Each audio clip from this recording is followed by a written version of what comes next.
Seorang pemuda mabuk di Tasikmalaya, Jawa Barat merusak masjid hingga sebagian kaca masjid pecah. Setelah 2 hari dilakukan pencarian karena melarikan diri, akhirnya pelaku menyerahkan diri ke polisi.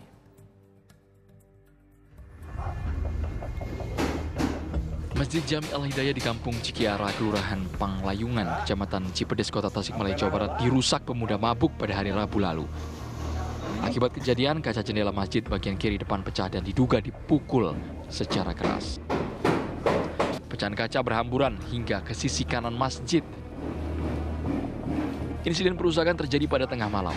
Usai kejadian, warga segera memperbaiki serta menutup kaca jendela yang rusak dan melaporkannya ke polisi.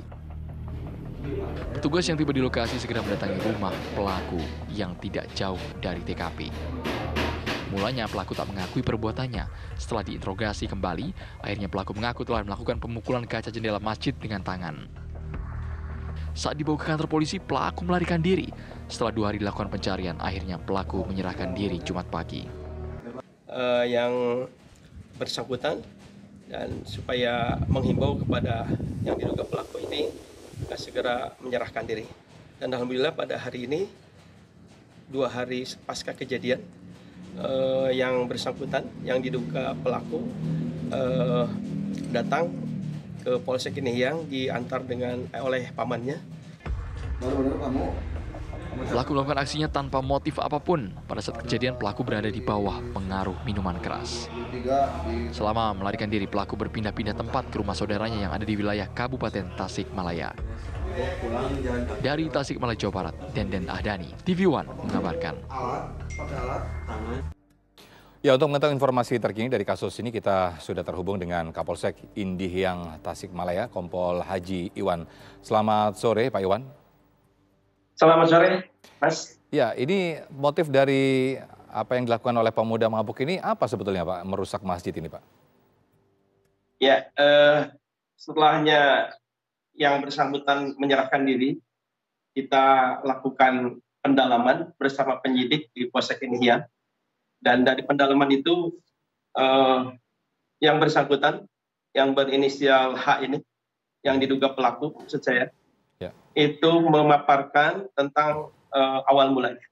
Jadi sebelumnya, pada saat itu dia bersama 2 rekannya, kumpul-kumpul dan meminum minuman keras, jenis ciu kalau di sini. Kemudian sekitar 21.45 mereka bubar dan pelaku ini kemudian hendak pulang ke rumahnya yang memang tidak jauh dari TKP. Pada saat itu di bawah pengaruh minuman keras, dia tidak sadar dan dia melewati masjid tersebut. Kemudian dia di bawah kesadarannya memukul kaca masjid itu dengan keras seperti pengakuannya.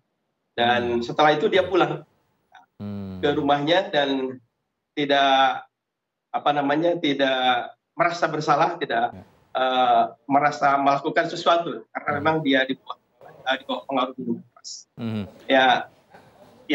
Ya, apakah ada korban, Pak, saat peristiwa ini terjadi, Pak? Alhamdulillah tidak ada, karena memang malam hari masjid pun sudah terkunci. Namun pada malam hari itu pun karena memang lokasi masjid ini berdekatan dengan sebuah perumahan di sana dan ada security-nya, dan security kebetulan melewati masjid tersebut dan diketemukan. Setelah itu menghubungi masyarakat yang lainnya, menanyakan tentang kira-kira siapa yang melakukan yang memecahkan kaca masjid ini. Ini pelaku saat menyerahkan diri apakah ditemani keluarganya atau sendirian ini, Pak? Betul. Ditemani oleh pamannya. Dia sekitar pukul 8 tadi pagi menyerahkan diri ke Polsek Inihiyang dan kita lakukan pendalaman. Ternyata sama sekali katanya tidak ada motif apapun, karena dia juga penduduk di sana, tetangga masjid di sana. Jadi kita saat ini kita lakukan pendalaman, penyidikan terhadap pelaku, dan sementara ini oleh penyidik kita kenakan pasal 406 KUHP yang di mana ancaman hukumannya di bawah 5 tahun atau 2 tahun 8 bulan. Ya. Seperti itu. Pak Kapolsek, ini kan pelaku sempat kabur ya Pak ya. Ini kaburnya kemana Pak Kapolsek? Ya, betul. Pada saat itu sebetulnya mau diselesaikan bersama pengurus masjid dan warga masyarakat di sana bersama orang tuanya. Namun karena katanya ada rasa ketakutan untuk diproses hukum, maka dia melarikan diri. Itu memang berpindah-pindah dari pengakuannya, ada di wilayah kota, ada juga di wilayah Kabupaten Tasikmalaya. Setelah dilakukan pencarian selama 2 hari, ya kita belum menemukan titik terang. Namun kami pesan kepada keluarganya untuk bisa menghimbau kepada yang bersangkutan supaya segera menyerahkan diri untuk menyelesaikan permasalahan. Ya, Pak Kapolsek, ini kan jalur hukum sudah ditempuh. Nah, bagaimana dengan pihak masjid? Apakah juga pelaku sudah meminta maaf atau sudah ditempuh jalan damai atau bagaimana nih Pak? Ya, sampai saat ini kita belum ke arah sana. Kami tetap fokus ke penyidikan terhadap yang bersangkutan. Untuk hal-hal yang lain, apakah nanti ada jalur musyawarah, kemudian dilakukan RG, itu hal berikutnya. Kami tetap fokus ke penyidikan secara profesional. Artinya pelaku belum menemui pihak masjid sama sekali sampai saat ini ya Pak Kapolsek ya?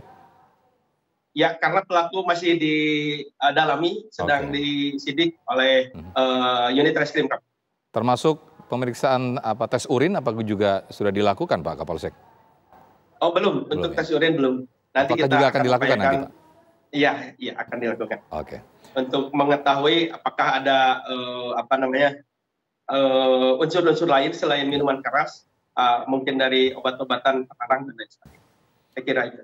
Baik, Kompol Haji Iwan, selaku Kapolsek Tasikmalaya Jawa Barat, terima kasih atas informasinya. Selamat sore. Selamat sore, sama-sama. Terima kasih.